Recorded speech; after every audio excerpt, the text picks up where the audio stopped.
दोस्तों, नया साल शुरू होने से पहले बासी रोटी का यह उपाय चुपचाप कर लेना। आपकी 7 जन्मों की गरीबी हमेशा के लिए दूर हो जाएगी।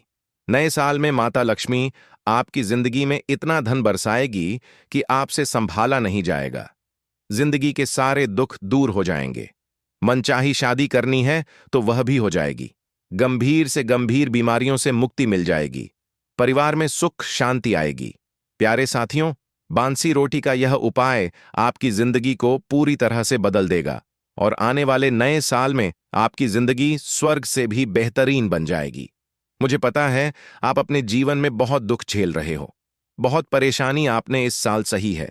लेकिन प्यारे साथियों, नया साल बस कुछ ही दिनों में शुरू हो रहा है और अगर आप अब भी यह बासी रोटी का उपाय कर लेंगे तो आपके घर में माता लक्ष्मी दौड़ी चली आएगी और हमेशा हमेशा के लिए रहने लगेगी। आप जहां काम करेंगे, जिस चीज को हाथ मिलेंगे, वहां से धन दौलत आपको मिलने लगेगा और इतना पैसा आएगा कि आप भी सोचोगे कि मैं इसे कहां कहां रखूं। प्यारे साथियों, आज मैं आपसे कोई साधारण बात नहीं कह रहा हूं।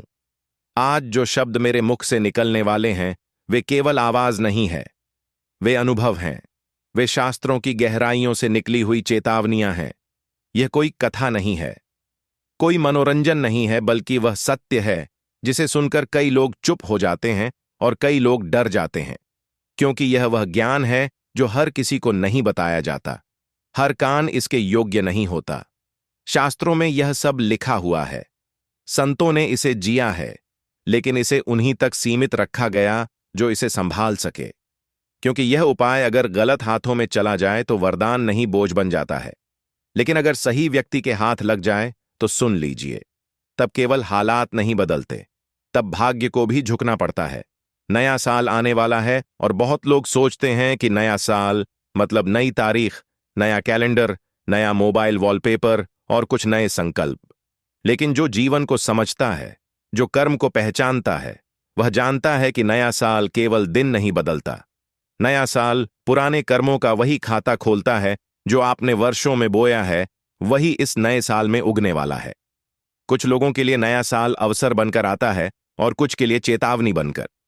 इसलिए अगर हर साल नया साल आता है और आपकी हालत वही की वही रहती है, तो दोष समय का नहीं है, दोष किस्मत का भी नहीं है, दोष आपके कर्मों का है।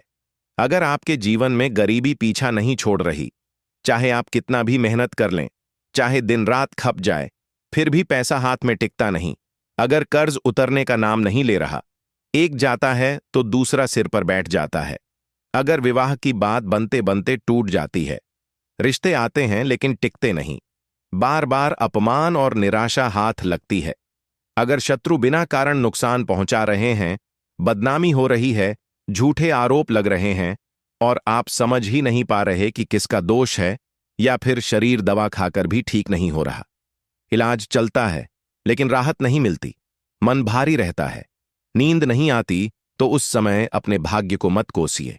उस समय समझ लीजिए कि दोष भाग्य का नहीं है, दोष आपके कर्मों का है और कर्म सुधारने का सबसे सरल मार्ग कोई कठिन तपस्या नहीं है, कोई महंगा यज्ञ नहीं है, कोई दिखावटी पूजा नहीं है। कर्म सुधारने का सबसे पहला और सबसे मूल रास्ता है अन्न का सम्मान। शास्त्र कहते हैं कि जिस व्यक्ति ने अन्न को समझ लिया, उसने जीवन को समझ लिया, और जिसने अन्न का अपमान किया, उसने अनजाने में अपने भाग्य का अपमान कर दिया। बासी रोटी इस शब्द को सुनते ही बहुत लोगों के मन में घृणा आती है। लोग इसे तुच्छ समझते हैं, बेकार समझते हैं, फेंक देने योग्य समझते हैं। लेकिन ध्यान से सुनिएगा, बासी रोटी तुच्छ नहीं है, बासी रोटी तपस्या है। यह अन्न की परीक्षा है। ताजा भोजन तो हर कोई सम्मान कर लेता है, लेकिन बासी अन्न का सम्मान वही करता है जिसके भीतर संस्कार जीवित होते हैं। शास्त्रों में साफ लिखा है कि जिस घर में बासी अन्न का अपमान होता है, उस घर में लक्ष्मी प्रवेश तो कर सकती है लेकिन टिकती नहीं। वह आती है, देखती है और चुपचाप लौट जाती है। और इसके उलट जिस घर में बासी अन्न का सदुपयोग होता है, जहां रोटी को केवल पेट भरने की चीज नहीं बल्कि ईश्वर का प्रसाद माना जाता है, वहां दरिद्रता डर कर भागती है, वहां गरीबी टिक नहीं पाती, वहां कर्ज जड़ नहीं पकड़ पाता, वहां दुर्भाग्य ठहर नहीं पाता, क्योंकि अन्न के साथ जुड़ी हुई ऊर्जा सीधी कर्मफल दाता तक जाती है। लेकिन ध्यान रखिए, यह कोई हल का उपाय नहीं है, यह कोई खेल नहीं है। इसलिए इसे करने से पहले कुछ कठोर नियम है, जिन्हें तोड़ दिया तो उपाय निष्फल ही नहीं होगा, उल्टा प्रभाव भी दिखा सकता है। पहला नियम, यह उपाय गुप्त रहेगा। जिस दिन आपने किसी को बता दिया, उसी दिन इसका प्रभाव टूटने लगता है। दूसरा, इसे हंसी-मजाक में नहीं करेंगे क्योंकि कर्म मजाक नहीं समझता। तीसरा, मोबाइल हाथ में लेकर वीडियो देखते हुए, बातें करते हुए यह उपाय नहीं होगा। चौथा, इसे करते समय मन में जरा सा भी संशय आया कि पता नहीं होगा या नहीं, तो उसी क्षण उपाय की शक्ति समाप्त हो जाती है। और पांचवा नियम, यह उपाय वही करें जो सच में परेशान है, दिखावे के लिए नहीं। याद रखिए भाइयों और बहनों, ईश्वर शब्द नहीं देखता, भावना देखता है। कर्म दिखावा नहीं समझता, नियत समझता है। और अन्य कभी झूठ स्वीकार नहीं करता। भाइयों और बहनों, अब मैं जिस विषय पर बोलने जा रहा हूं वह केवल धन का नहीं है, यह केवल उधार का नहीं है। यह उस पीड़ा का विषय है जिसे वही समझ सकता है जिसने कर्ज का बोझ अपने सीने पर रखा हो। कर्ज केवल जेब को खाली नहीं करता, कर्ज इंसान की आत्मा को भी तोड़ देता है। कर्ज वाला आदमी दिन में हंसता है, लेकिन रात को जागता है। उसके घर में सब कुछ होता है, फिर भी शांति नहीं होती। और सबसे बड़ी पीड़ा यह होती है कि वह चाहे कितना भी मेहनत कर ले, पैसा आता है और फिसल जाता है जैसे हाथ में रेत। शास्त्र कहते हैं कर्ज केवल आर्थिक समस्या नहीं है, यह पूर्व जन्मों के कर्मों का बंधन होता है। इसीलिए कई बार ऐसा होता है कि आदमी ईमानदार होता है, मेहनती होता है, फिर भी कर्ज उतरता नहीं, क्योंकि वहां हिसाब इस जन्म का नहीं चल रहा होता। वहां पुराने कर्म अपना हिस्सा मांग रहे होते हैं, और जब तक कर्म से कर्म नहीं काटा जाता, तब तक पैसा पैसा काटने से कुछ नहीं होता। अब ध्यान से सुनिए, कर्ज से मुक्ति का यह उपाय कोई जादू नहीं है, यह कर्म का संतुलन है। इसमें ना तंत्र है, ना दिखावा है, ना ऊंची आवाज में मंत्र है। यह उपाय चुप्पी से किया जाता है, क्योंकि कर्ज की जड़ भी चुपचाप ही घर में बैठी होती है। यह उपाय शनिवार की सुबह किया जाता है। शनिवार कर्म फलदाता का दिन। उसी दिन जब इंसान अपने कर्म को स्वीकार करता है, तभी शनि कृपा करते हैं। सुबह सूरज निकलने से पहले उठना है। उस समय वातावरण शुद्ध होता है और मन अब भी संसार के बोध से भरा नहीं होता। अब एक बासी रोटी लीजिए। ध्यान रखिए, वही रोटी जो रात की बची हुई हो, वही रोटी जिसमें आपके घर की ऊर्जा बसी हो। बाजार की रोटी नहीं, होटल की रोटी नहीं, अपने घर की। अब उस बासी रोटी पर काले तिल रखिए। काले तिल कोई सामान्य दाना नहीं है। शास्त्रों में काले तिल को कर्ज का भक्षक कहा गया है। काले तिल कर्मों का भार अपने ऊपर ले लेते हैं। इसलिए हर पितृ कर्म, हर शनि दोष, हर कर्ज मुक्ति में काले तिल का प्रयोग होता है। यह केवल प्रतीक नहीं है, यह ऊर्जा का माध्यम है। अब उस रोटी को लेकर घर से बाहर जाइए। किसी को बताए बिना रास्ते में किसी से बात नहीं करनी है। मोबाइल हाथ में नहीं होना चाहिए। मन शांत रखें। सीधे पीपल के पेड़ के पास जाइए। पीपल वह वृक्ष है जहां पृथ्वी की नकारात्मक ऊर्जा खींच कर चली जाती है। पीपल के नीचे बैठा हुआ कर्म कभी खाली नहीं जाता। पीपल के नीचे उस बासी रोटी को रख दीजिए। और अब ध्यान से सुनिए।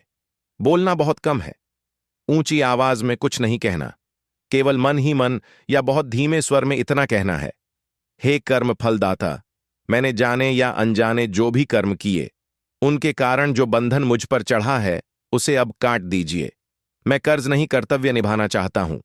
बस इसके बाद वहां खड़े नहीं रहना है, पीछे मुड़कर नहीं देखना है। ये पीछे न देखना बहुत बड़ा संकेत है। इसका अर्थ है जो चला गया उसे वापस मत बुलाओ। जैसे ही आप पीछे देखते हैं, आप फिर उसी समस्या से जुड़ जाते हैं। अब समझिए, इसका फल इस उपाय के बाद चमत्कार यह नहीं होगा कि अगले दिन लॉटरी लग जाएगी। नहीं, शास्त्र ऐसा झूठ नहीं सिखाते।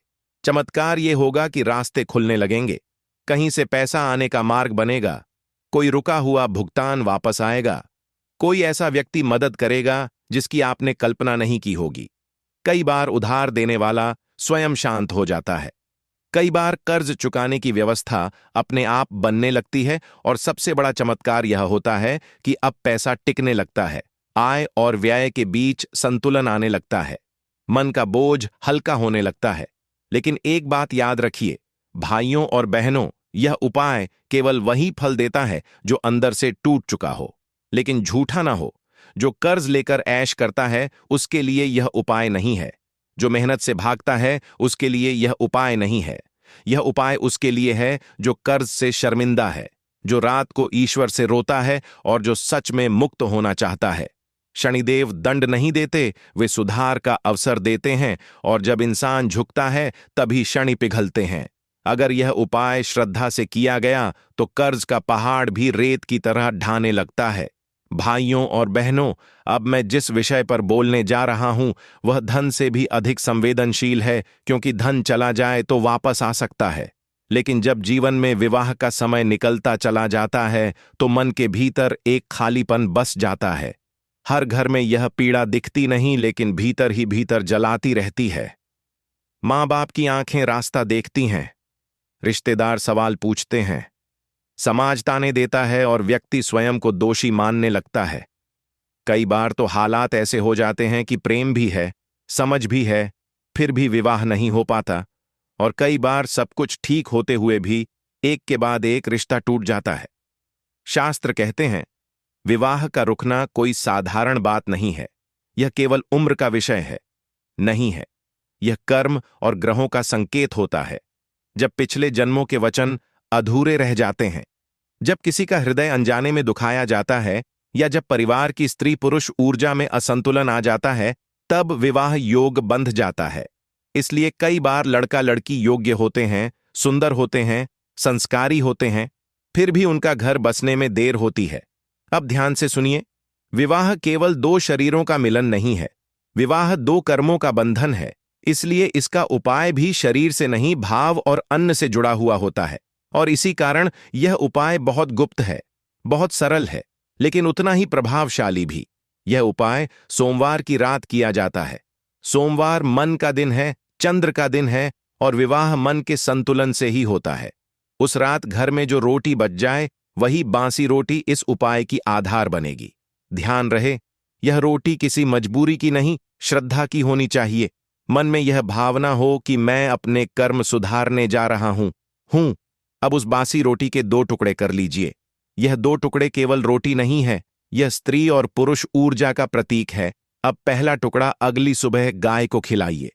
गाय शुद्धता की प्रतीक है, माता है, करुणा है। जब गाय को अन्न दिया जाता है तो घर की रुकावटें धीरे धीरे पिघलने लगती हैं। गाय उस अन्न के साथ आपके घर का दुख भी अपने भीतर ले लेती है। अब दूसरा टुकड़ा उसी दिन कौवे को दीजिए। बहुत लोग कौवे को अशुभ समझते हैं, लेकिन शास्त्र कहते हैं कौवा पितरों का दूत है। विवाह में देरी कई बार पितृदोष के कारण भी होती है। जब कौवे को अन्न दिया जाता है तो वह संदेश ऊपर तक ले जाता है कि यह व्यक्ति अपने कर्म सुधारना चाहता है, और जब पितृ प्रसन्न होते हैं तो विवाह के मार्ग अपने आप खुलने लगते हैं। अब यहां एक बहुत जरूरी बात समझ लीजिए, इस उपाय को करते समय कोई जल्दबाजी नहीं करनी है। मन में किसी विशेष व्यक्ति का नाम लेकर हठ नहीं करनी है। शास्त्र कहते हैं, जब हम जिद करते हैं तब कर्म उलझता है। केवल इतना भाव रखें कि हे ईश्वर, जो मेरे लिए उचित हो वही शीघ्र मेरे जीवन में आए। इस उपाय के बाद जो परिवर्तन आते हैं वे धीरे आते हैं, लेकिन स्थायी होते हैं। अचानक बातचीत शुरू होती है, रुके हुए रिश्ते दोबारा सामने आते हैं, परिवार का मन बदलने लगता है, और कई बार जिस रिश्ते को आप असंभव मान चुके होते हैं वही सहज रूप से संभव हो जाता है। प्रेम विवाह के मामले में भी यही होता है। विरोध कम होने लगता है, घर का वातावरण नरम पड़ता है और बात टकराव से समाधान की ओर बढ़ती है। लेकिन भाइयों और बहनों, एक बात याद रखिए, यह उपाय किसी गलत संबंध को सही नहीं करता। यह किसी छल, किसी अनैतिक रिश्ते को बल नहीं देता। यह उपाय केवल उसी प्रेम को फल देता है जिसमें सम्मान हो, धैर्य हो और भविष्य की जिम्मेदारी उठाने की क्षमता हो। अगर नीयत साफ है तो रास्ता साफ होता है। और अंत में मैं यही कहूंगा, विवाह भागने से नहीं आता, विवाह दबाव से नहीं होता। विवाह तब होता है जब इंसान भीतर से तैयार हो जाता है। जब आप अन्न का सम्मान करते हैं तो ईश्वर आपके जीवन के सबसे बड़े बंधन को अपने हाथ से जोड़ देते हैं।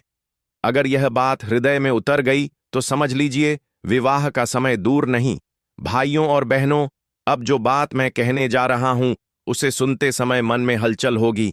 कुछ लोगों को यह बात भारी लगेगी, कुछ को डराएगी और कुछ को भीतर से झकझोर देगी, क्योंकि यह विषय केवल धन का नहीं है, यह दरिद्रता की आत्मा का विषय है। गरीबी केवल जेब की स्थिति नहीं होती, गरीबी एक अवस्था है, एक संस्कार है जो पीढ़ियों तक चलता है। आपने देखा होगा, एक ही घर में जन्मे दो भाई, एक बहुत आगे बढ़ जाता है और दूसरा जीवन भर संघर्ष करता रहता है।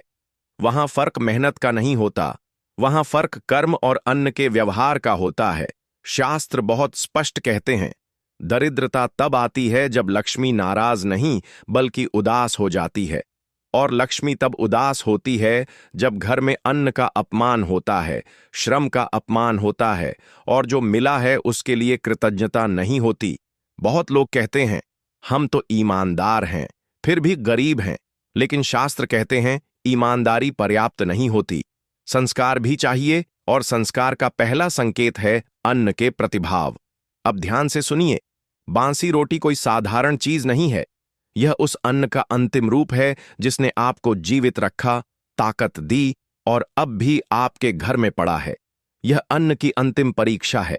ताजा भोजन का सम्मान तो हर कोई करता है, लेकिन बांसी रोटी का सम्मान वही करता है जिसके भीतर लक्ष्मी को रोकने की पात्रता होती है। इसीलिए संत कहते हैं, बांसी रोटी को फेंकने वाला व्यक्ति अनजाने में अपने भाग्य को फेंक देता है। अब इस उपाय को समझिए, लेकिन शब्दों से नहीं, भाव से समझिए। यह उपाय धन बुलाने का नहीं है, यह उपाय गरीबी को विदा करने का है, क्योंकि जब तक गरीबी जाती नहीं तब तक धन आता भी है तो ठहरता नहीं। यह उपाय गुरुवार या शनिवार की रात किया जाता है। यह रात इसीलिए चुनी जाती है क्योंकि रात मन की सच्चाई बाहर लाती है। दिन में इंसान झूठ बोल लेता है, लेकिन रात में उसका मन स्वयं से झूठ नहीं बोल पाता। उस रात घर में जो रोटी बच जाए वही बांसी रोटी साधना का आधार बनेगी। ध्यान रखिए, इस रोटी को बोझ मत समझिए, इसे ऐसे देखिए जैसे यह आपके जीवन का संदेश वाहक हो। अब उस रोटी पर थोड़ा सा गुड़ रखिए। गुड़ केवल मिठास नहीं है, यह जीवन की कटुता को स्वीकार करने का प्रतीक है। यह संकेत है कि आप जीवन में आई कठिनाइयों को भी स्वीकार करते हैं और उनसे भागना नहीं चाहते। उसके बाद उस रोटी पर चावल के कुछ दाने रखिए। चावल पूर्णता और निरंतरता का संकेत है। यह दर्शाता है कि आप आधे रास्ते से लौटने वाले नहीं हैं। अब इस रोटी को हाथ में लेकर कुछ क्षण रुक जाइए, आंखें बंद करिए और अपने जीवन को याद कीजिए। कहां कहां पैसा आया और कहां कहां बह गया, कहां मेहनत की और कहां परिणाम नहीं मिला, और फिर मन ही मन यह स्वीकार कीजिए कि कहीं ना कहीं मुझसे भी भूल हुई है। यही स्वीकार इस उपाय की आत्मा है। अब सूर्योदय से पहले घर से बाहर निकल जाइए। किसी को बताए बिना यह गुप्तता इसलिए आवश्यक है क्योंकि लक्ष्मी दिखावे से नहीं आती। रास्ते में किसी से बात नहीं करनी है, मोबाइल नहीं देखना है। मन को शांत रखते हुए ऐसे चलिए जैसे आप कोई भारी बोझ उतारने जा रहे हो। अब किसी ऐसे स्थान पर जाइए जहां गाय का आना जाना होता हो। गाय इस धरती पर चलती हुई करुणा है। जब आप गाय के मार्ग पर अन्न रखते हैं तो वह अन्न केवल गाय तक नहीं जाता, वह आपके कर्मों की सूचना ऊपर तक पहुंचाता है। उस स्थान पर बांसी रोटी रख दीजिए। गाय दिखे तो उसे स्वयं खिला दीजिए, और अगर ना दिखे तो भी चिंता मत करिए, नियत पहुंच चुकी होती है। अब बहुत धीमे स्वर में या केवल मन में इतना कहिए, हे अन्नपूर्णा माता, मैंने कभी जानकर कभी अनजाने में अन्न, श्रम और समय का अपमान किया। आज मैं वह बोझ आपको सौंपता हूं। मेरे जीवन से अभाव का संस्कार निकाल दीजिए और मुझे धन नहीं, धन के योग्य बना दीजिए। इसके बाद वहां रुकना नहीं है, पीछे मुड़कर नहीं देखना है। यह पीछे ना देखना बहुत गहरा संकेत है। इसका अर्थ है, अब आप पुराने अभाव को दोबारा देखने नहीं जा रहे। अब समझिए इसका प्रभाव। यह उपाय आपको अचानक अमीर नहीं बना देगा, लेकिन यह आपको गरीब रहना असंभव बना देगा। धीरे धीरे ऐसे अवसर आने लगेंगे जिन पर आपने पहले ध्यान नहीं दिया था। खर्चों में अपने आप संयम आएगा, हाथ में आया पैसा रुकने लगेगा, और सबसे बड़ा परिवर्तन यह होगा कि आपके मन से डर निकलने लगेगा। क्योंकि दरिद्रता पहले मन में रहती है, फिर जेब में उतरती है। लेकिन भाइयों और बहनों, एक अंतिम सत्य समझ लीजिए, यह उपाय उस व्यक्ति के लिए नहीं है जो बिना मेहनत के धन चाहता है। यह उपाय उस व्यक्ति के लिए नहीं है जो दूसरों को ठग कर आगे बढ़ना चाहता है। यह उपाय उस व्यक्ति के लिए है जो मेहनत करता है लेकिन भीतर से टूट चुका है। लक्ष्मी माँ रास्ता नहीं खोजती, वे पात्र खोजती हैं, और जब पात्र तैयार हो जाता है तो धन को आने से कोई नहीं रोक सकता। जिस दिन आपने रोटी को बोझ नहीं वरदान समझ लिया, उसी दिन से गरीबी ने आपके जीवन में अपना स्थान खो दिया। अगर यह बात आपके भीतर उतर गई तो समझ लीजिए सेठ, अब अभाव नहीं, अब अपारता की बारी है। भाइयों और बहनों, अब जो विषय मैं छेड़ने जा रहा हूं वह सबसे संवेदनशील है, क्योंकि धन चला जाए तो मन टूटता है, रिश्ते बिगड़े तो हृदय दुखता है, लेकिन जब शरीर साथ छोड़ने लगता है तब इंसान का विश्वास भी डगमगाने लगता है। बीमारी केवल शरीर का कष्ट नहीं होती, बीमारी मनुष्य की आस्था की परीक्षा होती है।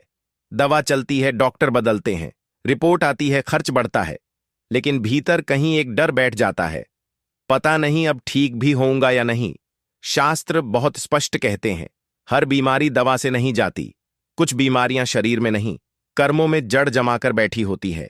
इसीलिए आपने देखा होगा, एक ही बीमारी दो लोग, एक जल्दी ठीक हो जाता है, दूसरा वर्षों तक जूझता रहता है। फर्क दवा का नहीं होता, फर्क कर्म और मन की स्थिति का होता है। अब ध्यान से सुनिए, बीमारी तब आती है जब शरीर थकता है, लेकिन बड़ी बीमारी तब आती है जब मन हार मान लेता है, और मन तब हारता है जब भीतर अपराध बोध, डर, दबा हुआ दुख और अधूरी बातें जमा हो जाती हैं।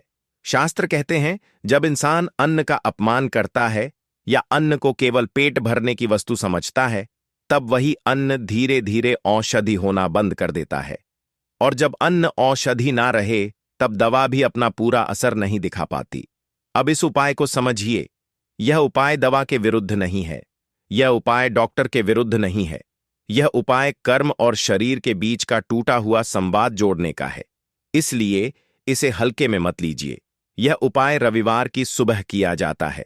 रविवार सूर्य का दिन, सूर्य शरीर की आत्मा है, उसी से शक्ति आती है, उसी से रोग प्रतिरोधक क्षमता बनती है। उस सुबह घर में जो रोटी बची हो वही बासी रोटी इस साधना का माध्यम बनेगी। याद रखिए, यह वही रोटी होनी चाहिए जिसने आपको पोषण दिया हो, क्योंकि शरीर को वही अन्न ठीक करता है जो कभी उसे जीवित रख चुका हो। अब उस बासी रोटी के साथ थोड़ा सा गुड़ लीजिए। गुड़ यहां मिठास के लिए नहीं है, गुड़ यहां कटु अनुभवों को स्वीकार करने का प्रतीक है। बहुत सी बीमारियां इसलिए बढ़ जाती हैं क्योंकि इंसान अपने दुख को दबा कर रखता है। अब उस रोटी और गुड़ को लेकर किसी चींटी के स्थान पर जाइए। चींटी छोटी है लेकिन सामूहिक शक्ति का प्रतीक है। चींटी अन्न का अपमान नहीं करती, वह हर कण को जीवन मानती है। अब उस बासी रोटी को वहां रख दीजिए और अब बहुत ध्यान से सुनिए। इस क्षण मन में कोई शिकायत नहीं होनी चाहिए, न बीमारी से, न ईश्वर से, न अपने भाग्य से, केवल एक स्वीकार होना चाहिए। मन ही मन या बहुत धीमे स्वर में इतना कहिए, हे जीवन देने वाले, मैंने जाने या अनजाने में अपने शरीर का अपमान किया, मैंने थकान को नजरअंदाज किया, मैंने दुख को दबाया, मैंने अन्न को हल्के में लिया। आज मैं यह भार छोड़ रहा हूं, मेरे शरीर को फिर से स्वस्थ होने की अनुमति दीजिए। इसके बाद वहां रुकना नहीं है, पीछे मुड़कर नहीं देखना है। यह पीछे ना देखना इस बात का संकेत है कि अब आप बीमारी को अपनी पहचान नहीं बनाएंगे। आप यह स्वीकार करेंगे कि बीमारी आई है, लेकिन अब वह आपकी कहानी नहीं रहेगी। अब समझिए इसका प्रभाव। यह उपाय तुरंत रिपोर्ट नहीं बदलता, लेकिन यह शरीर की लड़ने की शक्ति जगा देता है। धीरे धीरे दवा असर दिखाने लगती है, दर्द की तीव्रता कम होती है, मन हल्का होने लगता है, नींद सुधरती है, और जब मन शांत होता है तब शरीर अपने आप मरम्मत शुरू कर देता है। बहुत लोग पूछते हैं, क्या इससे बड़ी बीमारी भी ठीक हो सकती है? शास्त्र उत्तर देते हैं, जब मनुष्य जीने का निर्णय कर ले तो शरीर उसका साथ छोड़ने की हिम्मत नहीं करता। लेकिन भाइयों और बहनों, एक बात बहुत स्पष्ट समझ लीजिए, यह उपाय उसी पर असर करता है जो बीमारी को अपना अंत नहीं मानता बल्कि उसे एक संदेश मानता है। जो व्यक्ति भीतर से कह देता है अब मैं हार गया, उसके लिए कोई उपाय नहीं चलता। पर जो व्यक्ति कहता है मैं अब भी जीवित हूं, उसके लिए ईश्वर भी रास्ता बना देते हैं। बीमारी दंड नहीं है, बीमारी संकेत है, और जो संकेत को समझ लेता है वह पीड़ा से आगे निकल जाता है।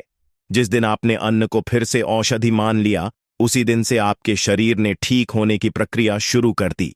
अगर यह बात आपके भीतर उतर गई तो समझ लीजिए, सेठ बीमारी चाहे कितनी भी बड़ी हो, आत्मा के सामने वह टिक नहीं सकती।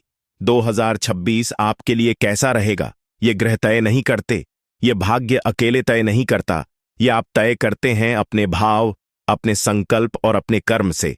अब ध्यान से सुनिए, अगर आप चाहते हैं कि 2026 में धन की चिंता कम हो, स्वास्थ्य डगमगाए नहीं, रिश्तों में मिठास बनी रहे और मन हर सुबह हल्का महसूस करें, तो इसके लिए कोई कठिन साधना नहीं है। इसके लिए केवल एक शांत, सच्चा और सरल उपाय है। अपने पुराने वर्ष को सम्मान के साथ विदा करना। नए साल से एक दिन पहले की रात घर में जो रोटी बच जाए, वही बांसी रोटी इस संकल्प की साक्षी बनेगी। इसे देखते समय मन में कोई नकारात्मक भाव मत लाना। इसे ऐसे देखना जैसे यह आपके पूरे साल की मेहनत, संघर्ष और सीख को अपने भीतर समेटे हुए हो। नया साल शुरू होने से पहले अपने पर्स में रख लेना।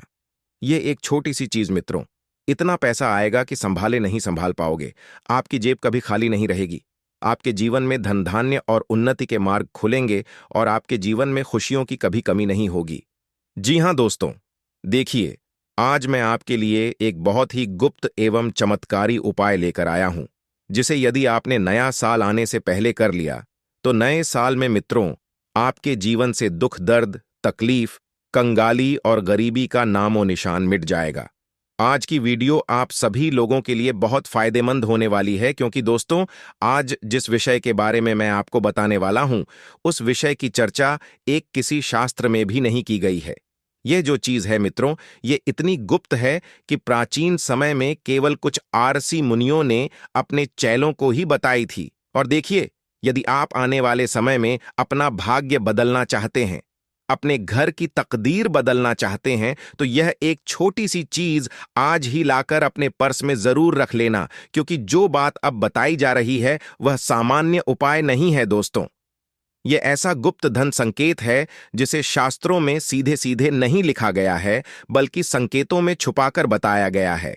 और यही कारण है कि यह उपाय हर किसी को पता नहीं होता है। दोस्तों, 2026 शुरू होने से ठीक पहले, अर्थात नए वर्ष की पहली ऊर्जा आने से पहले, आपको अपने पर्स में एक छोटी सी चीज रखनी है। लेकिन वह चीज क्या है, कैसे रखनी है, कब रखनी है, किस तरह के पर्स में रखनी है और उससे क्या क्या प्रभाव आपके जीवन में पड़ेंगे, यह सब एक एक करके समझना बहुत जरूरी है। वरना यह उपाय निष्फल हो सकता है और आपके जीवन में कंगाली भी आ सकती है। तो दोस्तों देखिए, वीडियो को शुरू करने से पहले आप सभी इस वीडियो को लाइक अवश्य कर दीजिएगा और कमेंट बॉक्स में जय मां लक्ष्मी अवश्य ही लिख दीजिएगा। मां लक्ष्मी आपकी सभी मनोकामनाएं पूर्ण करेंगी। जी हां, और इस उपाय को लेकर यदि आपके मन में कोई भी शंका है, अगर कोई भी सवाल है, तो आप बेझिझक हमसे पूछ सकते हैं। हम आपके सभी सवालों का जवाब देंगे। तो दोस्तों, अब हम सीधे उस विषय की ओर बढ़ते हैं जिस विषय को जानने के लिए आप बेताब हो रहे हैं और जिस विषय को सुनने के लिए आपने इस वीडियो को खोला है। सबसे पहले दोस्तों, आपको यह समझना जरूरी होगा कि पर्स केवल धन रखने की वस्तु नहीं है। जी हां दोस्तों, बहुत से लोग पर्स को क्या समझते हैं कि पर्स में तो सिर्फ पैसे रखे जाते हैं, पर्स में सिर्फ मां लक्ष्मी हमेशा टिक्की रहती है। लेकिन आपकी यह सोच पूरी तरह से गलत है। दोस्तों, बता देता हूं कि पर्स आपकी धन ऊर्जा का घर होता है, और जैसे घर में अव्यवस्था होती है तो लक्ष्मी नहीं टिकती है, वैसे ही पर्स में अव्यवस्था होती है तो धन नहीं रुकता है। जी हां दोस्तों, एक इंसान का जीवन भी उसका पर्स चलाता है, क्योंकि जब उसका पर्स भरा भरा रहता है तो वह इंसान अपने मन की हर एक चीज करता है, अपनी खुशी के लिए सब कुछ करता है। लेकिन अगर उस इंसान का पर्स खाली रहता है तो उस इंसान के जीवन में दुखों का पहाड़ टूट पड़ता है। जी हां दोस्तों, देखिए, पर्स आपकी आर्थिक स्थिति का प्रतिबंध होता है। शास्त्रों में कहा गया है कि जिस व्यक्ति का पर्स फटा, गंदा, अस्त व्यस्त या हल्का होता है, तो वहां धन आता तो है लेकिन टिकता नहीं है। जी हां दोस्तों, बहुत सारे लोग ऐसे होते हैं कि साल साल भर पुराने फटे हुए पर्स इस्तेमाल करते हैं, अपनी जेब में रखकर कहीं भी इधर उधर चले जाते हैं। लेकिन हमारा शास्त्र क्या कहता है कि 2026 शुरू होने से पहले सबसे पहली शर्त यही है कि तुम्हें अपना पुराना फटा ज्यादा पतला या प्लास्टिक जैसा पर्स तुरंत बदल देना है, और पर्स हमेशा मध्यम आकार का होना चाहिए, ज्यादा बड़ा भी नहीं और